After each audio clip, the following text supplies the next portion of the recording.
Welcome back, everyone. Today, I'm going to be talking a bit about our enslavement to money as a species. It seems as though no matter where we go in sort of human culture or society today, money revolves as this sort of very strong grip, very strong sort of obsession of us, and often out of necessity, obviously, because a lot of the things and of value that are human needs cost money. Things like shelter, food, water. In our world today, they are these commodities that can be bought and sold, and because of their price tag, necessarily excluded from people who can't afford it. And we're all born into this world, right? We're all born into a world whereby money is conditioned into us as this is something you need to strive for. This is something you need for your surviving. Living has a cost, hence the normalization and popularization of the phrase cost of living. And it's almost as though sort of scarcity is conditioned into us from a very young age. We're told that nature is not something that is abundant and something that nourishes us unconditionally. Rather, nature is something that demands from us a certain sacrifice in the form of work or labor. And I think this is quite a profound point to make, because I look at the world. I've lived in a number of different countries, even at being quite young. Countries such as India, Indonesia, Thailand, and I've seen the comparison of the poverty in such places and compare it to the more development, quote unquote, in the obvious development in countries like the UK. But still, there is the same sort of work and money consciousness. Although, of course, in India, for example, there is much more poverty. Obviously, you get much more of that, and but still, this sort of fixation on money as their sort of almost one's god. It's a psychology that seems to be dominant in both England and India, to use two various examples from my own sort of travels. And as I sort of reflect on why this is, I come to sort of really become aware of the fact that most human beings are designed and conditioned into a form of slavery, right? They have to work their entire life, often without sort of achieving any sort of freedom from their work.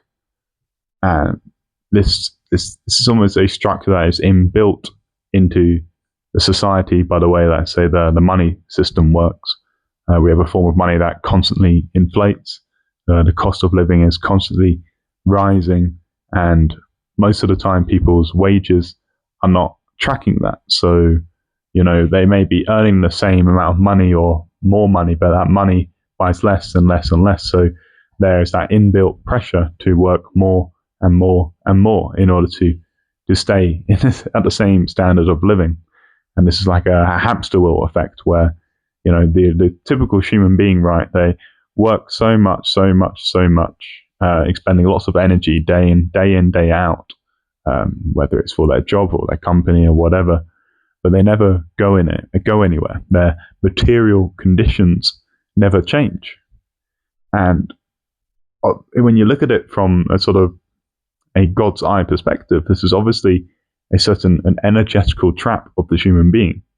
They are stuck in this situation, often, without any real way out, right? Many people, for example, to own a house, they have to take out a mortgage, right? A long-term loan, a long-term financial obligation to a bank, in order to have shelter. They are, to have shelter, they have to be put into debt. Or another example, to get an education, you have to take on lots of debt. and that creates an energetical obligation with some kind of third party, which you have to pay off in the future. And this is how the chains are sort of put on us. They're not as obvious as sort of, the chains that were put on slaves. They're more of these psychological and very bureaucratic chains, I suppose. And it's all to keep us in a state where we have to work constantly. And you see this in productivity culture that is often proliferated on most social media channels. Productivity hacks, productivity tips. We want to do more and more and more in less and less time, because it's like we're constantly being squeezed. We're constantly being squeezed, and we feel that to stay ahead, to compete, you have to be doing more and more and more. And how do we respond to such a world? When we see it as it is, but we still have to somehow earn money. We still have to afford money to pay for food and shelter and whatnot. How do we achieve a level of freedom? I can't really answer, because I myself have not achieved that freedom yet. I am still within the confines of the sort of system, trying to work my way into a position whereby I do not have to worry about money. My goal in life is not to, have enough money to buy all this sort of bullshit. My goal in life is to have enough money that I don't have to worry about money. I don't have to worry about food or shelter or this or that sort of thing. And yeah, my life would be different if I had like a sort of a consumerist goal of owning something. And I think that's often this sort of, another way in which people are sort of psychologically conditioned into a form of slavery by obviously advertisements, culture, sort of suggesting to people that, you ought to want these sorts of things. You'll feel great when you have this fast car or this big house or this fancy watch or all this sort of gadgets. And that's another reason for people to work more and more so they can get that thing. But of course, when they get that thing, there's never that satisfaction that really bleeds over them. They just want another thing. So it's almost like I don't know what you may call the modern capitalist subject is conditioned into the state of perpetual dissatisfaction and perpetual insecurity. There is perpetual insecurity because, of course, they have to continually work more just to afford the basic necessities of life. And there is often a perpetual dissatisfaction instilled in them from advertisements and whatnot, so that they can continue to have this sort of this desire or craving to consume, to spend their money on needless bullshit, And when they watch, TV and all the advertisements that's showing in between your little TV show programs, it's again part of that sort of matrix sort of world which seeks to program you into a certain manner of being, to continue to be a dutiful, productive subject within this economy. And I don't have clear solutions to how we sort of create more ethical modes of civilization. As far as I understand, all forms of civilization have a form of hypnosis that is instilled into the mass population, right? So that they can perform their roles, can continue to work and whatnot. But what I would say is that our current state, whereby it seems like we're all being squeezed, that we don't have enough free time, and we're constantly having to work more to afford increasingly less. I don't think that's always been the case. Of course, people have always had to work, but there's perhaps been used to be more honor, more freedom, more love in their work. It appears as though most people nowadays, they either work bullshit jobs or they work jobs that are fundamentally unfulfilling to them, and that they have to commit so much of their energy for this thing which barely, affords them the basic necessities. It's obvious to me that society would be more humane if the returns on work were such that they could be more comfortable. I think some of the stupid arguments against increasing various wages is that, if people earn more, they'll work less. But I don't think that is the case. I think people derive a deep sense of meaning from the work that they do, particularly if it is, meaningful work that helps other people, that provides a meaningful service to other people.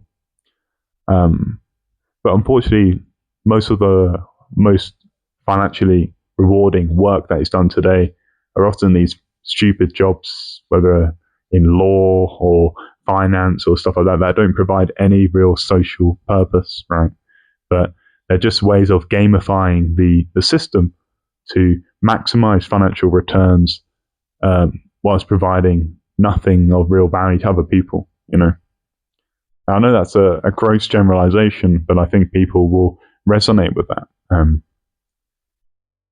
But yeah, I think I'll leave that at that. I've rattled on for a while now, but that's been interesting. I suppose my content is going in a bit more of a economic political direction, but I think that is that's no diversion really from my normal interests or my established interests in mindfulness and spirituality, consciousness, philosophy. I will never be really pigeonholed into one thing. I will always just talk about what I find interesting, what I find important for people to understand. I think there's a certain prejudice of people who are into spirituality that it is quote unquote unspiritual to talk about these more material or let's call them practical, relatable issues or political issues.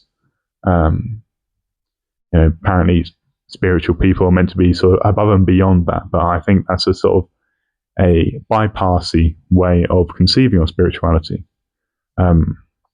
It's a way that encourages people to sort of retreat and bypass and renunciate the world rather than allowing their spiritual beliefs and realization to actually infuse their actions in the world with more energy, But that's a bit waffly. I hope people comprehended what I meant to say there. I perhaps could have put it in simpler terms, but yeah, I just want to speak about things I find important. Long story short, but that's been interesting. That's been insightful. Enjoy the rest of your day, everyone, and goodbye.